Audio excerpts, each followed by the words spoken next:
What number player were you? I was a 1634th pick. Oh my! In the 1996 draft. Okay, so you may not even know this, but is there anybody that was picked after you that had any type of a career? And now, Escaping the Drift, the show designed to get you from where you are to where you want to be. I'm John Gafford, and I have a knack for getting extraordinary achievers to drop their secrets to help you on a path to greatness. So stop drifting along, escape the drift, and it's time to start right now. Back again for another episode. Like it says in the opening, man, the podcast that gets you from where you are to where you want to be. And today, man, it's not just about getting you where you want to be, because I got a baller in the studio today. Literal terms, baller. This is a dude. This is a cat that spent 11 years in the major leagues. One of the best relief pitchers that was ever to do it. Had probably the best soul patch easily in the game from back in the day. And more importantly, I think the interesting part of his story now, and what I would want to hear as a parent, and what I'm interested in, is this dude now has 2 kids that are playing D1 level sports. And I want to talk about how you raise a champion, man, today, because this dude's got it cold. Ladies and gentlemen, welcome to the studio. This is Dave Riske. Dave. How's it going? What's up, dude? How are you, man? I don't know about one of the best relievers, but I was up there. Hey, man. But the soul patch was for sure. You had the best soul patch in baseball. I'm going to give you that one. My teammates called it the stinger. The stinger. That's what they called it. Yeah. It was a magical. It was. You know when you could pull off a soul patch, it was such a magical time, dude. It really was. Just in life in general. Looking back on it now, it looks awful. When you could roll down the street with literally like a caterpillar crawling across the bottom of your lip, people thought this was stylish. Dude, it was a look. It was a look for sure, man. So let's talk about you growing up, dude. Because obviously, man, you know, to reach the heights that you did playing pro sports, man, or playing sports in general, there has to be a lot of going into that. So where did you grow up? I grew up outside of Seattle, Washington. Okay. And my biggest thing was I didn't let anybody tell me I couldn't do anything. Mm-hmm. I wasn't the biggest, strongest athlete. I was a good athlete, but I didn't have all the best tools. But I always believed that if anybody says I couldn't do something, I would 100% do it. Yeah. No matter if I couldn't do it, I would believe that I could do it. Where did that internal belief come from? I actually don't know. What did your folks do? My dad's worked at Boeing for like 40 years. He's a machinist or works on airplane parts or whatever. My mom was a waitress / restaurant manager her whole life. See, I find that interesting because like probably very similar to like Detroit, right? Because I lived in Detroit for a while. And it seems like in that part of the world, it's like dad works at Ford, you go to high school, you marry your high school girlfriend, and then you get a job right next to dad on the line. Right? Yeah. Was there a similar was that kind of with Boeing? Was that kind of the plan? No, I wanted to be nothing like my dad. But was that but a lot of your friends, I'm sure, is that what happened to them? Oh yeah, for sure. Yeah. So they fell into that same thing. Yes, exactly. So was it rebelling against that life, or is it just something you just wanted more as a kid? Like, what was it? Kind of both. So my dad, and I always tell the story when I talk, and I'm obviously a very humble person. I don't like to brag or do anything, but I think my story is pretty cool. My dad told me when I was 18 years old to stop playing baseball, go get a regular job. You're not good enough. You'll never make it. Now, when that comes from your dad as a kid, that hits hard. And I usually always get emotional when I talk about this, but that made me want to do it more than anything I've ever believed in. It was crazy. Wow. So dad told you to hang it up at 18. Yes. 100%. When you were growing, now, because baseball's so crazy, especially here in Las Vegas, were you one of those kids growing up that was like, you had a hitting coach when you were 4, any of that shit? No, you're right. It is crazy. Now, I actually give lessons too in town, and I had nothing. I mean, I maybe went to a couple baseball camps, but I was always football, basketball, baseball. Yeah. So I didn't have time to specialize in one sport and one thing. And I think that's the key to kids. Everyone specializes in one sport now. And I think they could become better athletes if they played multiple sports. Because it's different muscle sets and different all of that stuff when you play a different sport. So dad tells you, hang it up. It makes you want to do more. So in that moment, what was the decision making like for you? Like when dad said that? I was kind of like cocky kid. So I said, are you crazy? No, I'll go find, because I don't think he wanted to pay my junior college money. Pay for my tuition. So I was like, I'll get it paid for. Don't worry about that. I'll figure it out. Yeah. And then I actually had Division I colleges tell me I wasn't good enough to play D1 baseball. Okay. So that's why I went the junior college route. Yeah. So you went to junior college. Where'd you go to junior It college? was called a Green River Green River Community College. Sorry. Okay. Right outside of Seattle. And how long did you spend there? 2 years. 2 years. Was it all about baseball or did you actually make it to class? It was all about, I mean, we had to go to class, but it was all baseball. It was all baseball. Yeah. Just trying to get to the next level from there. So did you find a mentor there that was like where's the Merlin in your hero's quest? Where's the Obi-Wan Kenobi? Who was that guy? It was my head coach there at junior college, Dan Spencer. And Yeah. he's been a coach all throughout the country now. But he was for sure my mentor and really changed my life there because I was a shortstop coming out of high school and I thought there's no way I'm going to ever be a pitcher. Mm. He converted me to a pitcher there and just kind of helped me through all my parents and all my situations off the field. Mm. And I was going to transfer to another college and he was able to talk me out of it to stay there. And then that's where my career took off after that. What did he see that made him think that you'd be a better pitcher than a shortstop? I always had a good arm and he was one of those guys that kind of pushed my buttons and I actually liked it because he was like, you're not a good hitter. You can't hit. You're too skinny. You're this, that, you know what I mean? And anybody that tells me I can't do something, it just feeds on me. Yeah. You know what I mean? And I want to be the best I can when someone says that. Yeah. So you switched over to being a pitcher. How long did that transition take? Because that's difficult. Yeah. Yes. But I did pitch a little bit in high school, so it wasn't that big of a deal, but to become a full-time pitcher and not hit anymore, that was tough mentally. Cause I was like, wait, I'm not playing a position. I'm not playing shorts. I'm not hitting. This is boring. Yeah. Were you always a reliever? No, I was a starter in college. Okay, you started in college. Yeah. So that took off and then I had good results and then just stayed with it. With pitching, I imagine the mental part of it is so hard. It's how much of it's between the ears and how much of it's in the shoulder. With the game of baseball, it's the easiest job because hitting a baseball is the hardest thing to do in sports. Yeah. So I realized that. But just when you're a strike thrower, you just go up there and you just throw the baseball. And especially at that age and in junior college, I was just going up there and trying to throw strikes. But at the highest level, being a reliever, I think is the hardest job in baseball because you have to be perfect every time you go out.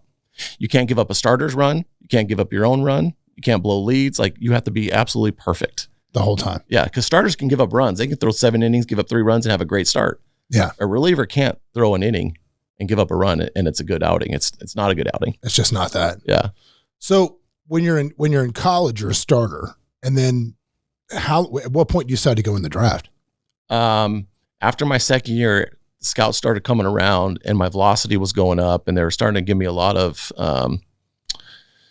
feedback and they're like, we're going to take you in the draft. So I committed to Texas Tech University after my second year of junior college. So I was going to go there. I didn't plan on signing in the draft, but then the scouts, this is another funny story. The scouts told me that I was going to go the first or second day in the draft. The draft comes around. I don't go till day 3, the 56th round.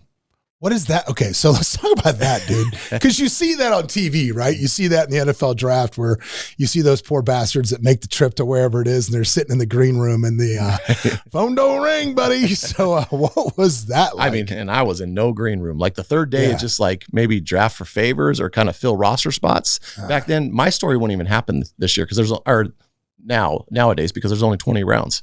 I was drafted the 56th round. The 56th round. 56th. I mean, at that point, they just kind of let like the interns make yeah. Sometimes they do a draft and follow with the high school kids. It's like a fantasy draft at that point. Right. You're just filling them in.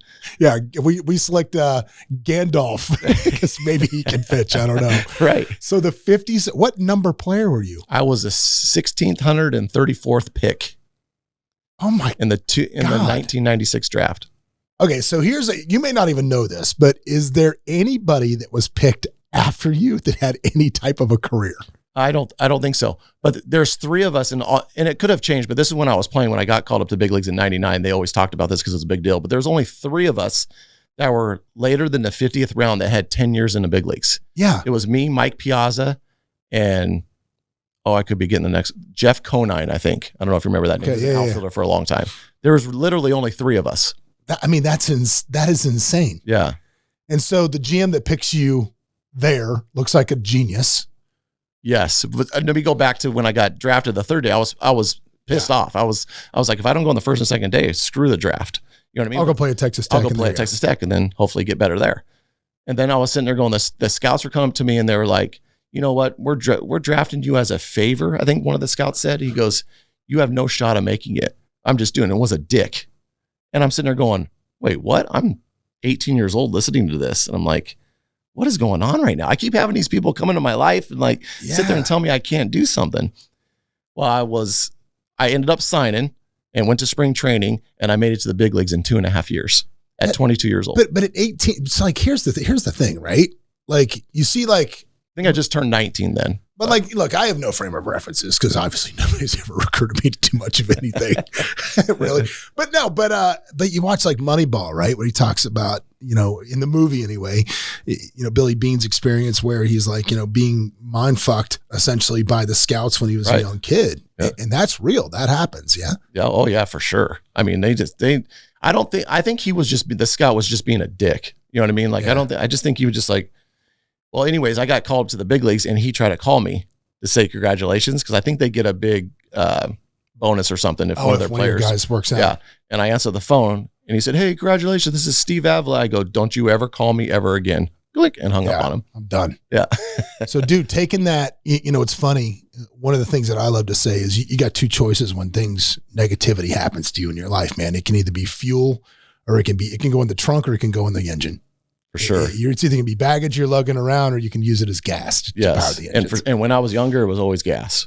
Yeah. It was just always. Okay. I don't know about now that I'm older, but. Yeah. It's like, oh, I can't do this. Okay. Yeah, that's fine. Screw you. That's it. So you make it to the majors. It took 2 years in the minors? 2.5 years. What was that like? It was really hard. It was fun because you're young and you don't know anything else. And I just wanted to play professional baseball. What was your first contract? Oh my gosh. I think was it $12 in a can of soda? No, we made $820 a month before taxes. Oh God. $820 a month before taxes. Yeah. And keep in mind, even though the soul patch was popular then, this ain't that fun. This ain't that long ago. It's just not a good payment deal. That was deal. 1997. Holy shit. Okay. Yeah. So you're making $800. And what third world city are you playing in? I was in Kinston, North Carolina. Okay. All right. Which is really cool. It's God's country. Oh, yeah. It was fun. Yeah. That's cool. So you're playing in Kinston, North Carolina. You stayed there the whole time? I was there for the first 2 years in the minor leagues, and then I just went up to Akron, Ohio, and then Buffalo, New York. Those are my minor league stops. Those are minor league stops. So Buffalo. And then what's the day like you get the call? Oh, my gosh. It was so shocking. This is a cool story, too. So I was in AAA pitching very well. I'm 22 years old. There was 2 other guys that have been up and down in the big leagues. Oh my gosh, I wish I could remember their names, but they called all 3 of us into the office, the manager. And he goes, I don't know what's going on, but so-and-so got hurt.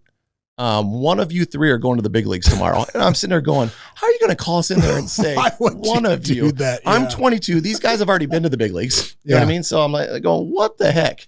So you guys go home or whatever, and I'll just wait for a phone call. Well, at midnight, my manager called me, goes, Riske, you're going to the big leagues tomorrow. Congratulations. And I was freaking out. Like it was like a dream come true. And I think I called my mom and everybody that night. And then went to Anaheim the next morning. So Anaheim was who called you up? No, I'm sorry. I was with Cleveland Indians and I went to Anaheim to play the. So that's the first Major League Baseball field. First Major League Stadium I've ever been in, Anaheim. Yeah. So when you were in the minor leagues, just to go back just a little bit, did you have like that salty old like gristled veteran that had been to the majors? It was like, kid, let me tell you what it's like. No. I know exactly. Am I just dreaming this up? No, I had a ton of teammates like that. Okay, but cool. No, I was not like that at all. No. Yeah, because I was so young. Well, no, but I'm saying you had the older guys telling you like, oh, for sure. Oh, yeah, they were. Let me take you under the wing. Yes, for sure. And then the hookers, you got to look out for the hookers because they're going to try to get you. No, whatever. And some of them were jerks too because they know that I'm trying to make it up and they're just back and forth and they're miserable. And a lot of them had kids and were married. I'm like, what's going on here? Yeah. Oh, dude, it must be hard when you're up there and you get sent down. That's something that never really happened to you. No. Didn't really happen. So you get the call, you go to Anaheim. You're in Anaheim, you walk out on the field that first. Did you play the first night? I did not play, but my very first night in the big leagues, I was just that rookie and young kid that sat in my locker and didn't even look at anybody. I was with all the big time named players. Yeah. So So there's the youngest kid in the bullpen you have to make the candy bag for the bullpen. You have to make this certain snack bag for the whole bullpen. So I said, I'm going to make the best one. They're going to be so impressed with this day one. I make this huge bag. I didn't double bag it. So I'm walking the anthem. We stand in front of the dugout. The anthem goes off, and then I'm walking across the outfield to get to the bullpen in Anaheim. Mm-hmm. Right about center field, the bag falls open, all the candy on the field. And David Justice comes running over because he was a left fielder. He comes running over and he goes, "Don't worry, Rook, I'll help you." Oh, that's nice. And he helps me pick it up, and I'm sitting there going, I'm so embarrassed. I'm running it out to the bullpen. It was good. So you literally just littered the entire field with candy your first time out. Oh, man. So the first night you didn't. But it's nerve-wracking. Yeah, I'm sure. Yeah. I'm sure. Who was the first, other than Dave Justice, who was kind enough to help you finish your Halloween fest, I guess, in left field? Who was the first player that kind of took, in the big leagues, that kind of took you under their wing? There was a couple of them. I don't know if you know the names, but there was Mike Jackson. He was a closer for a long time in the big leagues. Mm-hmm. Paul Shue is another reliever. And then Charles Nagy was a starter. But I had so many good teammates that helped me out with everything my first year because I was so young. They were all like in their mid-30s, and I was like, I thought these guys were as old as my dad. Yeah, right, sir. Everybody's sir at this point. Yeah. Yes, sir. No, sir. Yeah, no Chuck problem. Finley was so good to me. Oh my God, there were so many That's good awesome. teammates. Yeah. So when's the first night you get to play? It was three days later. I got to pitch in Cleveland because we played 2 games in Anaheim and then went back home. Mm-hmm. And I played the 3 days later. And I came in with like a 7-1 lead. And my first batter, my legs, you could see me on video, were shaking like crazy. I was a nervous wreck. And I just couldn't even believe I'm in the major leagues. What? So what does the manager say? Does he even talk to you or no. just goes? Oh, yeah. They just call down, like, get Riske, he's in the game. And then I get that's it. Warmed up and I go walk out. You got this kid. Just here's the ball. Go. Yeah. Yep. All right. So your legs are shaking. So my legs are shaking on the first pitch. I throw strike one, which is, oh my gosh. I'm like, yes. I get the next pitch pop up. It was Mike Bordick was my first hitter. Then my second hitter was BJ Surhoff. He flies out the left field. And then I kind of calmed down a little bit. Yeah. But then the next hitter comes walking to the plate and it's Albert Bell. And I'm like, if you remember him. Yeah, dude. So home runner. Yeah, oh my gosh. He was giant. And I'm like, my legs start shaking again. And so I ended up working to a full count and then struck him out looking. And the whole place in Cleveland went crazy. And nice. So that was my first. And that was it. So now you're like, after this, I'm okay. Yeah. I'm okay. Yeah. Who were the guys throughout your career that would come to the plate that you're like, oh shit, this guy? Derek Jeter was one. Yeah. Yeah. What's funny is I kept hitting him. That's one way to not have to get hit off. He had a game tying home run off me in New York. But all the other times, I think I got him out a couple of times, I think, but he always saw me well. He always got hits off me. And then I would throw an off-speed pitch and I would hit him. And I hit him back-to-back at bats. And I'm like, we were on the bus and somebody was talking to him on the phone or something. I'm like, let me talk to him. I'm like, Jeter, I'm not meaning to hit you. Yeah, sorry, dude. It's my bad. But yeah, he was impressive. Speaking of hitting people, anybody ever charge at you on the mound? It was close. I had some close ones. Yeah. Yeah. Cause I had to hit a bunch of people on purpose. I got traded from the Red Sox to the White Sox and Ozzie Guillen was the manager.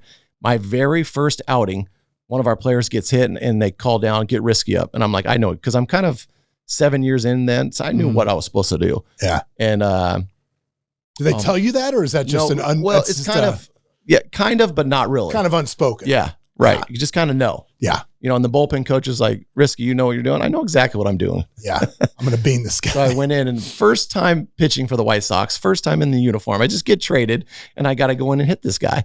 And this dude, I forgot his name, but he was not small. And I first pitch drilled him. I got thrown out of the game and the manager and the team loved me. They were like, okay, Riske, welcome to Chicago. You're going to fit in on South Side. That's fine. Oh, that's funny. That was fun. Where was your favorite place you got to play? Where was the best place? St. Louis was great. Dude, play. I used to live. Those fans are great. If you know St. Louis at all, if you know the town at all. A little bit. All right. So when I lived in St. Louis, I lived in a part of town called Soulard, which is right by the stadium. Okay. It's right where the Budweiser plant is. Oh, yeah. So right. When you say plant, it's not like the smokestacks and like, you're talking about a brick like palace is what this place looks like. And the Clydesdales would run in front of my house every morning. Oh my gosh. Yeah. So I'd walk out of my house and the Clydesdales would be down the street. It was great. And we could walk to Busch Stadium. And dude, what a great place to watch baseball for visiting players. Cause I was obviously never played for them, but those fans are unbelievable. They know the game. And it's a lot of fun playing there. I love, there was a comedian once that was talking about, if you're an alcoholic, there's no worse place in the world to go than Busch Stadium. Cause like they don't like seventh inning stretch is not taking me out the ball game. It's the Budweiser theme song. And everything is just all about the beer, which is nuts. But that was a great that place. whole atmosphere is great. That was a great I've never heard anybody say anything negative about that place. Yeah. St. Louis. Yeah. I almost got killed by the mob there. Well, I mean, the baseball stadium itself. I know, but I actually, no, it's a good, if you want to hear it, I almost got killed by the mob in St. Louis. My God. So here's the story, right? So this is when I'm working for Hooters America as a young, strapping 20-something-year-old person, which there's no better job at those days than running Hooters if you were a young, strapping 20-something-year-old male.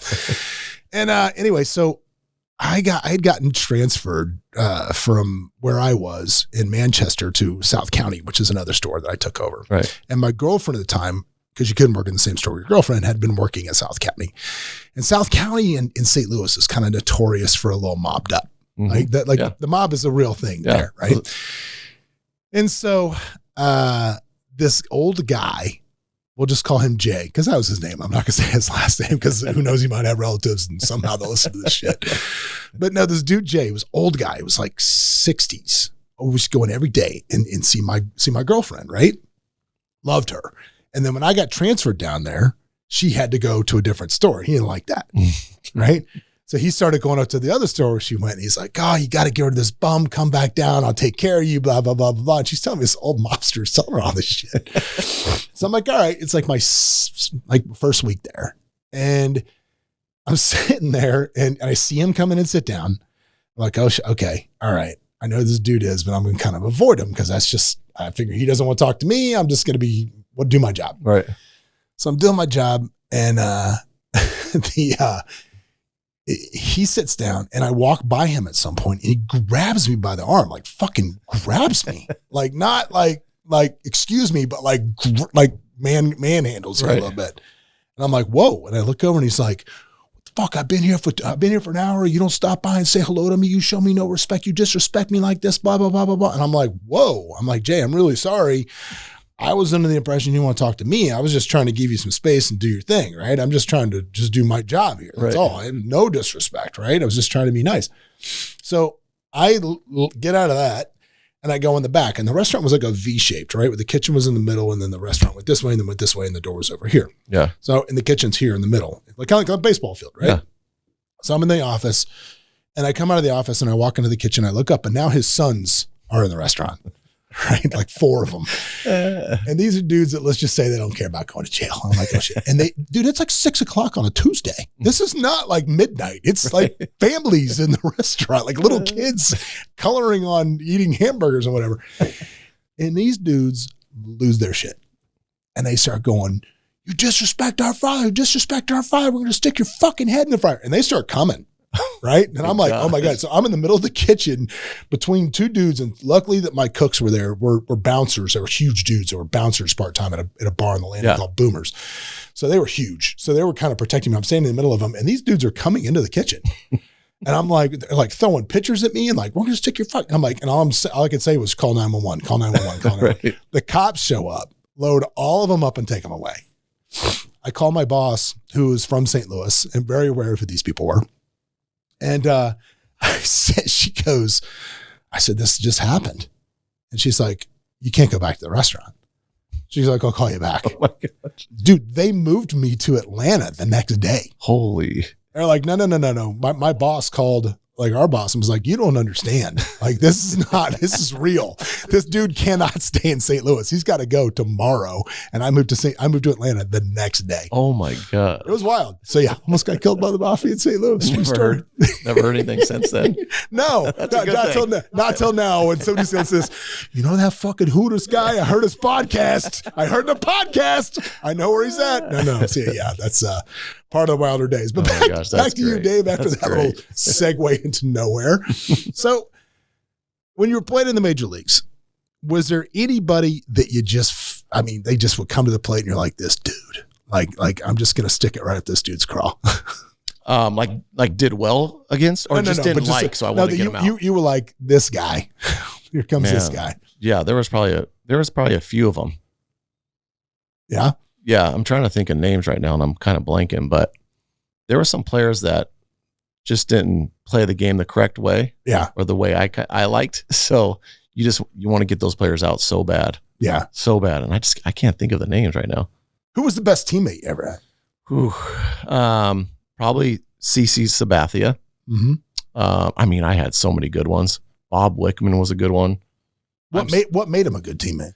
We just get along good. You know what I mean? And go out, everything off the field, hang out together, have the same likes or whatever. And it just got along with them good. Just got along. Yeah. One of my best friends still today is Ryan Drees. He was a teammate of mine in Cleveland, and we still talk every day. What was it like when you'd you'd get settled in a place? What's it like to get the call? I mean, look, unless the Mafia is killing you, you have to go. Was there a time when you got that call and you were like, man, I don't want to do that, but you got to do it anyway? Oh, to go into the game? No, when you get traded. Oh, yes. Yes. But from Boston, I didn't love Boston when I played for them because I was hurt and I didn't play a lot there the first 3 months. Mm-hmm. So I didn't get to know my teammates very well there. So I didn't mind that trade. So you went from, let's see, you started with the Cleveland Indians. Got traded to the Red Sox. The Red Sox. Then traded to the White Sox. Okay. And then signed as a free agent with the Royals and a free agent with the Brewers. So that was your choice. Yes. To go there. Yes. What was it about those teams that you wanted to play? My wife at the time was born and raised in Kansas City. And Okay. her whole family lived there. So we got a house there, and that was a great year. What'd you think of Kansas City? I loved it. Did you? I loved it because we knew everybody there. Yeah, okay. You know what I mean? And outside in like Blue Springs and Lee Summit, it's really nice there. Especially because I had young kids at the time. Yeah. It's got to be tough, because I did it to a certain extent, right? And I'm curious what your experience was with it. It's different because you're famous and you're a ball player and everybody wants to be close to you and be friends with you and all that shit. But how do you reconcile, like, you constantly moving to a new place and then all of a sudden, like, all these people are coming at you and you're like, how would you disseminate, like, who's real and who's just hanging out because I play ball? Right. It's a tough question because usually, like, I want everyone to know that I'm normal, and we want people to think that we're normal, but there are fans out there that just kind of just wear you down. Yeah. And just want a picture with you nonstop or whatever it is. But it was really cool in Kansas City because we had so much help around us and we had little kids. And I was always that family man first. So I didn't have a problem with it at all there. Okay, cool. Was there a time when, like, because obviously you go from dad's at Boeing on the line and mom's a waitress to, you started making some pretty good money really quickly. Yeah. So what was that? So what was the mind shift like of you go from no success, like financially, like probably middle class. Big time struggling. Okay, struggling. $800 a month. Okay, $800 a month, right. To being a multimillionaire. Yeah. Right. So obviously you've done very well long term. You're not, you're not hawking autographs at Finley Ford or whatever on the Saturdays. So what was that like, and how did you set yourself up to make sure that you were never going to be broke? Growing up, I was poor. Yeah. Like my mom and dad got divorced. So my dad was on his own for a while. Right. So I was just with my mom, and I had two other brothers, and she was a waitress, and she was just bringing home tips for us. And we went from apartment to apartment. And then my dad came back in the picture, like my senior year in high school or whatever. So it was really just my mom raising us off her tips. So we had no money. So I'd always stuck with sports, and that's what helped me through my childhood. Mm-hmm. But then once I got to the big league and I started making this money, it was like, oh my gosh, I remember taking a picture of my first check, and I'm like, what is this? This is a 2-week check? Yeah. It's just freaking out. But I had a problem, like we all do. Like, once you get into money, like, you want to buy shit that you never thought you could get. You know what I mean? But how long of that period of just buy dumb shit did you go through? Probably until I got married. Okay. Yeah. That's when the wife was like, yeah, probably for a couple of years. Yeah, I probably did. I bought a lot of dumb shit. What was the dumbest thing you bought? I mean, I'm a big time shoe collector, so I probably overpaid for some shoes. Like, who knows what I paid for shoes? Yeah. Just something stupid. Yeah. And then cars. I always went through cars and stuff like that. Yeah. Just depreciating assets like crazy. Did somebody at some point grab you and say, hey, Riske, like, hey man, we got to get a plan for some of this. And because you don't want to be broke 2 years out of the majors. Yeah. So the big thing with baseball players and probably basketball, football, all professional athletes. Yeah. There's always agents. Like I had an agent. I still have an agent and a financial advisor. Those are the two guys that athletes always get. So, but how does so many of them wind up broke? If did they just not listen to these guys? They don't listen to them because they'll call their financial guy and be like, "This is my money. No, send it to me. I need it." And they're like, and I've always been my guy is great. Like I still have him to today. He always drives in a slow lane, which is good for me. You know what I mean? But I could make more money if I moved over a lane, but I just stay in the slow lane and just kind of live my life. Yeah. But but here's the thing. You'll want for nothing. Your kids will want for nothing for the rest of their lives. It's fine. Right. For sure. Yeah. But we always have those two guys, agent and financial guys, that always help us players out. And you just got to, hopefully you pick the right ones. Who was the worst dude you were ever around with money? Like you just knew like, bro, this guy's going to be like broke 5 seconds from now, just how they lived. Oh my gosh. You don't have to name names. Just tell me a terrible story when you were like, bro, what are you doing? I just remember a rookie just got called up to the big leagues, and I had like 5 or 6 years in, and it was his first time in the big leagues. And like our first road trip, he went out and bought, I think he went to the Gucci, Louis Vuitton store and just bought everything. And we're sitting there going, he hasn't even got paid yet. And if you don't pitch good, you're getting set right back down. Yeah, this is like you're not on a multi-million contract that's guaranteed. This guy was just rookie, like just got called up on nothing, even though it was like $200,000 a year, but it's all prorated. Like you don't make $200,000 right as soon as you get to the big leagues. No, you got to wait every week you're there. Yeah. And we were just like, what are you doing? Had a Rolex, but he went out and bought everything, and I'm sure he put it on a credit card. Yeah. Did he stay? He stayed. I think he stayed about 4 or 5 years in the big leagues. Okay, good. That's fine. At least, but I don't think he made a ton of money. But he got to pay off the credit card. At least that first one got paid off. Oh man. The biggest problem is, and I hate saying this, the bigger problem is really not a lot of times it's the girlfriends or the wives too, that come in and but what's worse, I was like, there was something funny. I sent it to one of my buddies yesterday. Someone was like, it was a meme on Instagram or whatever. And it was just this chick. And she said, me getting ready to tell my husband that me telling my husband that some dude flirted with me at the restaurant. And he just shows a text message from him that says, yeah, show him last month's credit card bill. He'll never talk to you again. That's so true. Well, what's worse too, man, is just, the people you came up with. There's that obligation among so many people to financially take care of way too many people. Right. Way too many people with that, which is just terrible. With the entourage they have. Yeah. Yeah. That's 100%. You see that all the time. The time. If you could go back and give, let's call him 22-year-old, just up to the big league, Dave Riske, some advice. Now you're old, grizzled Dave Riske, sans soul patch. What would you say to, what would you tell young Dave Riske? I would tell him 100% you got to be more smarter with your money. Way smarter as far as not buying the dumb shit. You know what I mean? And going through all the houses and all this. But once you sign a big contract, you're just like, you want to do that one time. Like you want to get the big house. You want to get the cool cars and whatever, you know what I mean? But I don't know. It's just that we don't really think about the future when you're there. It's so funny. I had a conversation with a buddy of mine was in town this weekend that I was out with all weekend that just sold his company for $128 million. I mean, it's massive clip. Right. And this is a dude that was a dishwasher 11 years ago. Oh my gosh. He was literally washing dishes in a restaurant 11 years ago. Sold his company for $128 million. Oh my God. Great story. Yeah. But we're talking about, I'm just like, you're going to go, what are you going to do?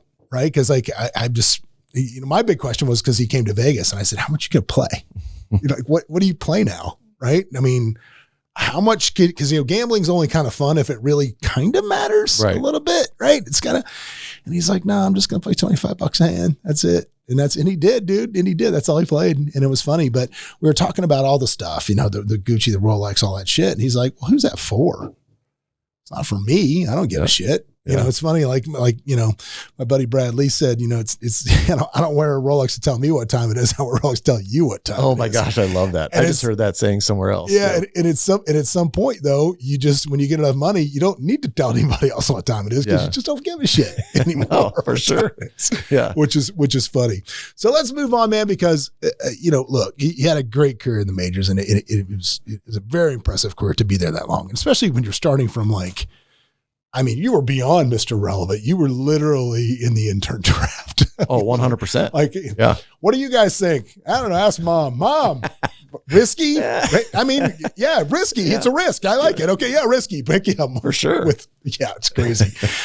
But you now have gone the other way, because like going from having dad that, discouraged you and discouraged your dreams, you now have 2 kids playing D1 baseball at very prestigious schools, good spots. Are still D1s? No. Yes. Both of them are still there. Both of them still, yeah. Okay, I couldn't remember if the other one already went in the draft or not. Okay, so let's talk about that. So you get your sons. Did you always want them to Did you always want them to play baseball? Did you let them choose that path? Like, how did that work out? When I retired what year did I retire? 2011, 2012, somewhere in there. I started a club ball baseball team around town right away, and I feel like I did it at a too early of an age for them. But yes, I wanted them to play baseball. I wanted them to play all sports, which they did.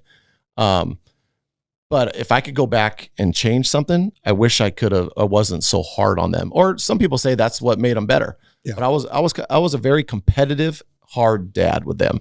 Mm-hmm. And to go back, I wanted kids right away when I was young, because I wanted my kids to be able to come into the clubhouse and see what I did. So luckily, and I was blessed that my boys got to come in the clubhouse at like 5 and 7 years old. So they got to see what I did, but my daughter didn't get to. But once I had them or whatever, once we were growing up and they were in that where I thought they were pretty good, mm-hmm. I pushed them really hard. So for all of the people, so I guess the question becomes, how do you know? Because again, baseball is crazy here. My son played all sports as well in Vegas, and baseball in particular in Vegas was crazy. It's really crazy. It's really crazy. Like when he's like 5, people are like, "Who's this hitting coach?" I'm like, "He's 5." Right. Like at this point, we're on Operation Don't Look Like a Jackass is my main objective out here. That's about it. But it's that serious out here. So at what point do you think, like, if I'm talking to other parents out there, where do you cross the line of lunacy? Like what skill sets are you looking for where you're like, okay, this kid can maybe play? I mean, as somebody that was a coach of a club team, like, we all know that everybody thinks their kid's better than they are. I was just going to mention that. I don't think you need to mention that. I think everybody knows that. So how do you really know is the question. I think the best thing you could do is wait to have an opinion until they're in 8th or 9th grade, because that's when it all starts. I think the biggest mistake parents make is at, like you said, 5, 6 years old. They think their kids are the next Babe Ruth or whoever you want to say, Bryce Harper. They think they're so good, so they get convinced that they need a pitching coach, a hitting coach, an infield coach, and all these coaches. And nothing against the coaches, like they're making a living, teaching baseball, which I think is great. Yeah. But I wish the parents would settle down just a little bit. My kids had to go through, growing up, they had to go through, their dad was a major leaguer, so these kids better be great. They better be perfect. They walked in with a high expectation. Yeah. You know what I mean? And that's another thing. I didn't like that feeling. I didn't want my kids to feel that way. But these parents, if they just kind of settle down for a minute and just let the kids, because everybody develops at different ages. Everybody gets bigger and stronger at different ages. You know what I mean? And just because your kid's big at 10 years old and hitting home runs, that doesn't mean he's making it to the big leagues. Yeah. It's a 1%, maybe less than 1% chance making it to the big leagues. Well, let's be honest. And somebody needs to hear this. But if your kid is the 10-year-old hitting home runs, he's probably going to be the super fat kid when he's 18. Can we agree with that? I mean, can we agree statistically probably. That's normally where that lands, right? He's the super fat kid who can't run to first base. And he's just bigger and stronger than everybody at that age. Right. He just happened to be bigger and stronger. So step 1.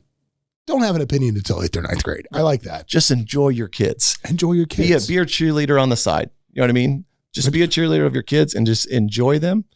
And if they love it, I mean, I got friends that their kids are so good at a sport at 10 years old and that's all they want to do. And there's nothing wrong with that. Yeah. But you're letting the kid guide that too. For sure. Yeah. You can't pressure them into playing because you love the sport. Yeah. Dude, it's so I can remember my son playing sports as a small kid. And it was always like,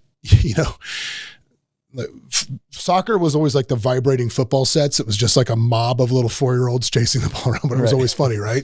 Like I can remember that the beast on our team was this Samoan girl named Chloe, like at 4. If Chloe showed up, we were going to have a good day because she just run over everybody. It was great. Right. And then like, that was always good. Football was kind of a little bit of a hodgepodge, but dude, going to like the first year of kid pitch baseball, That's a long day. Oh my gosh, so long. It's a long day.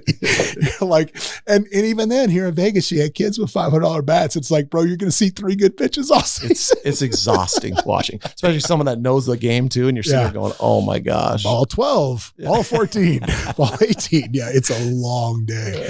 So step one, wait till they're 8th grade to have any type of opinion. So let's say now you got a kid that you think is pretty good. What makes a kid pretty good? If you just had to say, now granted, each position is a little different, right, but I would think that there's some underlying theme amongst all of these kids. What makes a kid look pretty good? I would just look at how athletic they are. So no matter what position they're playing or even what sport they're playing, you can see a kid and see, oh, he's athletic. That kid can his movements are different than all these other kids. Yeah. That's how I always tell. And obviously I'm looking for certain things on the baseball field, but just the way they move and use their hand-eye coordination and all this stuff, you can tell when someone's more advanced than other kids. Now, there are a bunch of facilities here in town that teach that literally that's all they specialize in is movement for all sports. I think there's so many in town. Yeah. I think like how to run better, how to jump better. I think, there's one called, my buddy runs it. It's called Game Changers. Yeah. I think that's what it was. And yeah, dude, I mean, so if they move well and you can see that they're athletic. I think if there's an athletic kid, no matter what sport it is, I think you can make them or not make them. They could be good at it if they're athletic. It's just the non-athletes that the kids that are running and falling, like you're just like, I don't know. Yeah. Stay in school, buddy. Keep studying. How many times I went home when I was coaching club ball or little league or whatever I was in, I was like, man, I just wish they would pick a different sport to play. Maybe this isn't for you. And baseball is boring. Dude, I'm not going to lie. Baseball's boring. I love those videos of the guy that walks out to the little league mound. I'm sure you've seen the coach. It's so good. And he's like, are you sure you're not left-handed? That is, I mean, that video, I know exactly what you're talking about. That is so good. Can you no mas more? I think you said one time, why does your parents let you play this game? Exactly. Oh man. So, but doing that, let me ask you this, because like the club ball versus traditional Little League, right?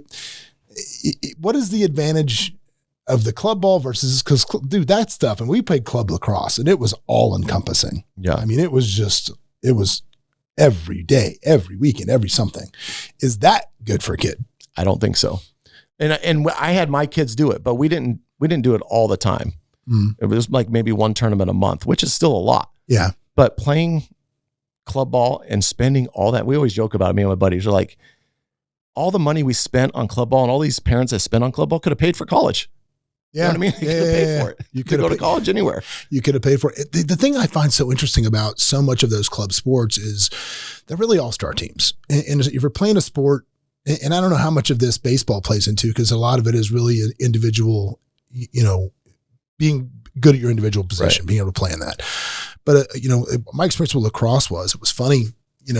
My son came up on that 8th grade, it was a rec team. Yeah. But we played club tournaments. And these were kids that played together all the time. It started playing when they were very young coming up. And we would go to these all-star tournaments and just house these teams of the best kids from Washington State, the best kids from California. And they're like, this is a rec team?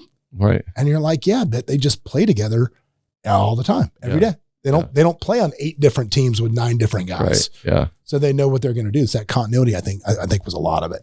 So club ball, not necessary. I'm not against it, but I'm just, to a minimum. There's just too much. Like I've heard some parents tell me they play. I go, why do you play so many games? The human body, like especially throwing a baseball, you're not supposed to throw a baseball every day. It's just not how it works. Injuries come and play with that or whatever. And they said, well, we're afraid that our kid, little Johnny or whatever, is going to be behind if we don't play as much. I'm like, what do you mean behind? Yeah. You know what I mean? So these parents are so worried that they're not playing every single weekend. So they'll jump to teams and go to not even not play with, if their team's not playing, they'll go to play for another team because they feel like the more they play, the better they'll get. The better they'll get. And that's not true. It's not true at all. Well, if you've ever seen me play golf, you know that that's not true. Same with me. Yeah, which you have. Yeah, you give me a 10-day layoff, man. I'm going to smoke it. Right. And baseball and throwing a baseball, there's nothing better than rest. Yeah. The rest and go, like I say, go play another sport.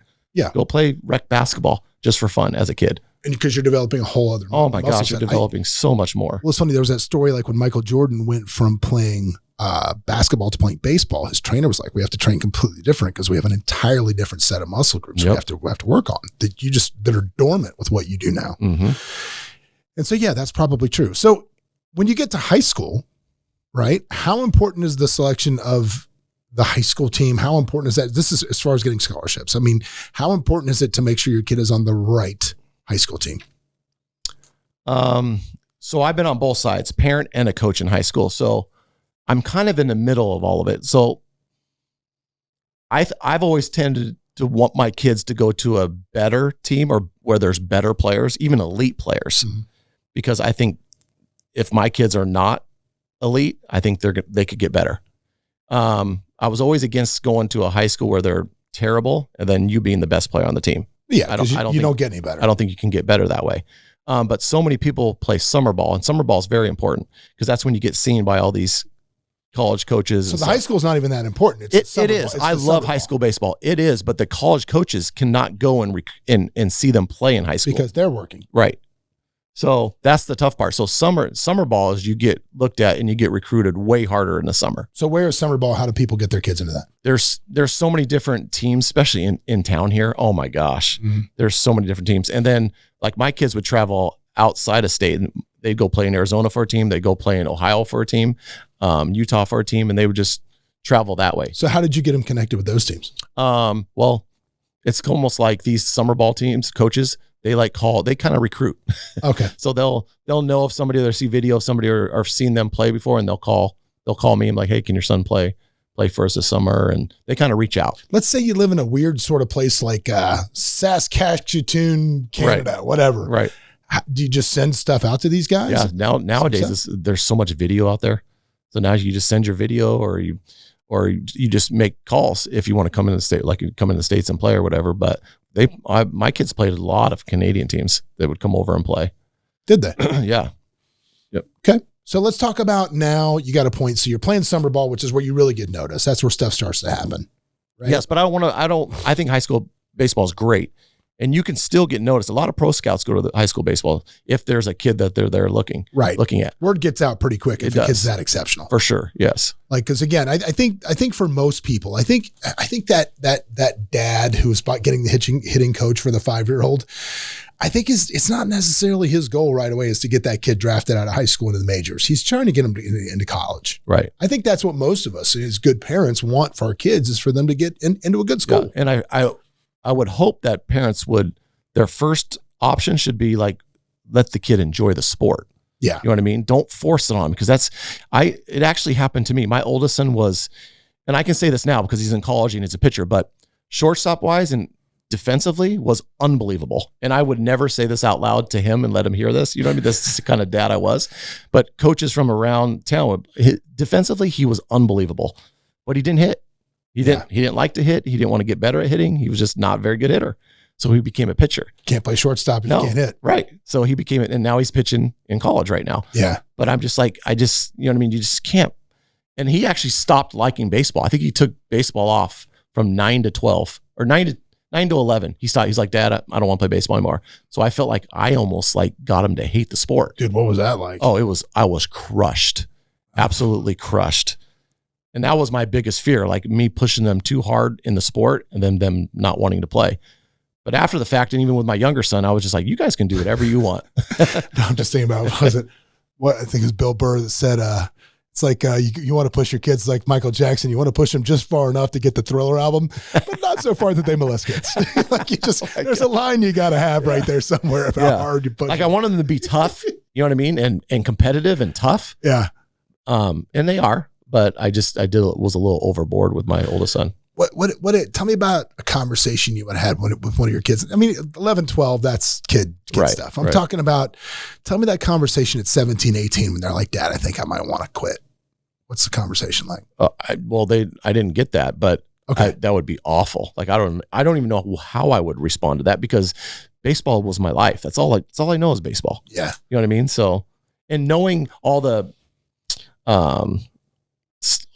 attention they were getting from all these schools and pro scouts and all, they're getting a ton of attention. So I was just sitting there going, I tried to push them harder once all that came in. But they never, at that age, I was hoping that didn't happen. At what point did it click for them and they wanted to get a D1 scholarship? The kids, what's funny is kids at that age, they just results. If they have good results, they love it. Mm-hmm. And then my oldest was like, if he doesn't have results, he hated the sport. He hated baseball if he doesn't have good results. And that basically, and if you're playing baseball, it's a game of failure. It's all about, results. Dude, it's so funny. And that's why sports are so great for kids. If your kids aren't playing sports, even if they have no gift whatsoever, get them in something. Because I listen to, I speak a lot. I'm out and I do these things and, there's other speakers and they have these horrendous, terrible stories, these backstories. I don't have that shit, right? My kids will never have this horrendous, didn't know where the next meal was coming from story. Right. So as parents, we've got to set them up for life because life is going to present them with some adversity. For sure. And I think sports is the best manufactured adversity you can give your kids. And it's so true. And it's like literally my son yesterday was talking about something that he does for me here. He works here at the company and something he does that does involve some failure, right? It involves some rejection. People do slam the door in his face a little bit for something, a certain task he has to do. And he said, man, I just don't know if I'm cut out for that. And I said, dude, that's adversity that you need to lean into that. The hard is where you need to lean because eventually it will get easier. And I said, how many times have you heard me say this? When I'll just literally say, I'm not leaving today until I get one win. I just need one win today. Right. That means that literally everything else I touched today did not go my way. Right. But I'm going to stay. I'm not getting out of this chair until I get a win. Right. Right. Because that's how you overcome adversity. And I think through sports, I think it's such a good plan for kids to learn that. And it's so great that your kids never got to a point as young adults, right, where they said, where it was like the adversity was so great that they wanted to walk away from it. Right. Yeah. I always thought about that if that happened too, but it didn't happen, thank God. But I always thought about that and how I would react to that. But going back to that, I think I heard this from Michael Jordan one time and he was like, the old saying, there's no I in team. I think Michael Jordan said something like, there's no I in team, but there's an I in win. Yeah. Well, you know what I mean? And there's a me. Yeah. So if he works harder, they're going to win. No. I just think kids in today, and not to stereotype all kids or whatever, but I think kids today are just a little bit softer when it comes to sports. I think they're softer at everything. Or maybe everything. But you have to understand, dude. I mean, look, kids today will never understand the pain of your father saying you got to go do something in the yard on Saturday morning when that's the only time you had to watch cartoons. Right. Like if I miss this, I'm done for a week. I can't pull it up on demand. Right. Dude, I walk in yesterday, my daughter's got DoorDash. Like, what are you doing? I know. Like, what? Yeah. Why are you DoorDash? Like, go to the store. Why are you DoorDashing? It's crazy. My boys too. They won't make food for themselves. It's just insanity. They want it made for them. And I'm like, you guys are so spoiled. But again, that was partly my fault too. Yeah. For giving them. That was another thing to go back. Like I had nothing growing up. So like once I had kids, like I wanted them to get everything I didn't have. Yeah. And sometimes I can bite you in the butt. Dude, for sure. And I think, that's always my biggest concern too. And I tell people, everybody that comes through here, it's hyper wealthy. I'm always like, okay, tell me how to not raise worthless kids. Because that is my biggest, dude, you ask me what my biggest fear in life is. It's not dying. It's not anything else. It's raising worthless kids. Yeah. And I think we're doing a really good job, man. My kids are awesome. But at the same time, dude, you want them to just be like, hey, we're going to fly to, we're going to, and for yourself sometimes. Yeah. But like not everybody gets to fly on Emirates first class to Paris when they're 14. That doesn't always happen. So what I do is when we do shit like that is I always make sure I tell them exactly how much everything costs. One of my favorite conversations we ever had was at some point, my son was like 13 and I guess he was just trying to be grounded or whatever he was trying to be. And he's like, I don't need a big giant house like this. I go, really? You don't need a big giant? No, this is a lot of house. I don't like when I'm grown, I just want a house like our old house. And I said, really? Our old house? Okay. So let's pull it up and see what it just sold for. Our old house has just sold for like 1.1 million. I'm like, you're going to need a minimum salary of $187,000 to afford that house on a 40% DTI. How's that working out for you? Teach? And he's like, what? I'm like, no, dude, this is how much the world costs. Oh, I know. It's how much the world costs. So the offers start coming in from folks. How do you guide your sons through that process? Because obviously now it's a whole new thing with NIL and all this other stuff. How do you guide your sons through that process? How much input did you have on the offers that they got, dealing with the coaches? How much input did you have? I had a lot of input with it. Obviously I'm respected more because I was in the game, right? By these baseball coaches. So I had a lot of input with it. I think the biggest mistake some parents and some kids make picking a college is sometimes they just want to pick that big name. Oh, I'm going to USC. Oh, I'm going to UC, whatever big college. And sometimes that can bite you in the butt because they're getting the best of the best at these big colleges. And then you hear about the kid going through 3 or 4 years of college and never really played. Yeah. And they can be released in college now, you know what I mean? And they could be, you're not going to play, so you might as well transfer out. And that's why the portal comes in. Yeah. But I would say pick a place where you have the best chance to play. And obviously it's all about results and how you develop and what you do once you get there. Yeah. I mean, not saying you can't play at these big colleges. But you're also trying to get an education in case, because I mean, like I said, it doesn't happen for everybody. Right. I've even told my boys that you guys are good, but the percentage of you making it is not good. Yeah. I will never say you can't do it. I will never. Unless you're going to put it in the fuel tank. Yeah, right. But the percentage of making it is not good. And I was just telling my oldest son, I think I was telling both my sons the other day, I was like, nobody in my family on my side has a college degree. I go, Peyton, my oldest, he's a junior now at University of Utah. I go, you could be the first one to have a college degree. Like, not who cares about baseball? You got to show up with. Who cares about baseball? Just like, if that happens, you got to show up at his commencement, like wearing overalls and no shirt. Like, you're the first one to get a degree. Daddy's proud of you, boy. We're proud of you. Back in the holler. I don't fucking know. So, anyways, I try to always preach that to them, like, get that college degree. Yeah, dude, it's funny, man. It's. I think that's. You got to have the fallback there, even though, you know, these days it is different now. Well, there's such the argument, bro, and I hate it because you got all the, you know, the internet hustle culture, right? Which I'm all about, dude. You want to hustle, that's fine. But I hate these dudes, and there's this whole tribe of influencers through the hustle culture that are just, college is stupid. You know, don't go, college is a waste of money. You need to get in the hustle, blah, blah, blah. And none of these assholes have college degrees. No. Yeah. So, dude, it's like you can tell me something stupid if you've done it. Right. Right. But if you've never done it and you're just trying to justify your existence because you haven't done it, that's fine. Like, I didn't graduate from college. I went to college and I quit because I felt the institution had nothing further to offer me for what I was studying. And, but at the same time, you know, I would never tell anybody that's stupid. Right. Right. Because I didn't finish it. I don't know. So, and I think college is such a good place to learn how to be an adult, if nothing else. For sure. Yep. Great place. Those 4 years of growing up. Yeah. Like, you could make a lot of money and not have a college degree, obviously. Like, oh, sure. Of course you can. But to have that college degree, and I always tell my boys too, like, you're playing baseball and you're getting it paid for, like, why would you not want to go to college? Yeah, you know what I mean? Like, and you're, like you said, you're developing and growing up for those 4 years. One, like that, you know, you got one son at Utah and the other one's at USC. Yes. Right? Dude, those connections that he's making at USC. That's what we always talk about. That is worth its weight in gold.